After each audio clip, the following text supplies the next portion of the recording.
Haluamme nyt tehdä 2 koetta testataksemme, kuinka hyvin Darius-järjestelmän osat suojaavat räystäskourua neulasilta. Aluksi testaamme Darius-järjestelmän osia mäntyneulasilta. Olemme levittäneet mäntyneulaset tänne katolle ja huuhtelemme ne vedellä ja katsomme, miten ne asettuvat Darius-järjestelmän osalle.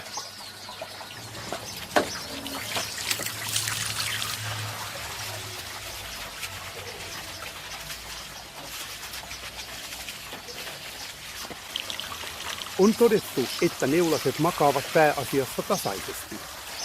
Narris-järjestelmän päällä.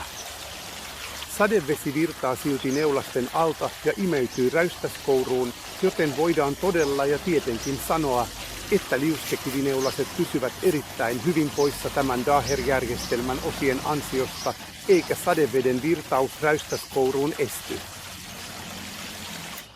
Nyt katsomme, miltä näyttää katon järjestelmän osien alla ja ovatko mäntyneulaset pudonneet räystäskouruihin vai eivät. Darius-järjestelmän alle nähdään, ei ole yhtään mäntyneulasta räystäskourussa. Mäntyneulasia on juuttunut reikiin. Voidaan sanoa, räystäskouru voidaan suojata hyvin mäntyneulasten kertymiseltä Dar-järjestelmän osilla. On suuri todennäköisyys, että mäntyneulaset puhalletaan ajan myötä alas tuulen vaikutuksesta. Vaikka mäntyneulaset jäävät kiinni reikiin, sadeveden virtaus räystäskouruun ei esty. Tätä räystäskourua on tarkistettava, koska neulaset voivat juuttua reikiin. Nyt teemme saman kokeen huomattavasti lyhyemmillä kuusenneulasilla.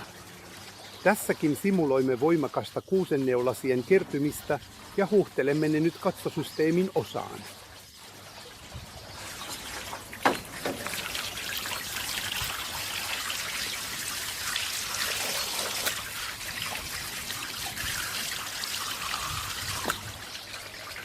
Näemme myös, että veden virtaus räystäskouruun ei ole häiriintynyt, vaikka koko peite on kuusenneulasten peitossa.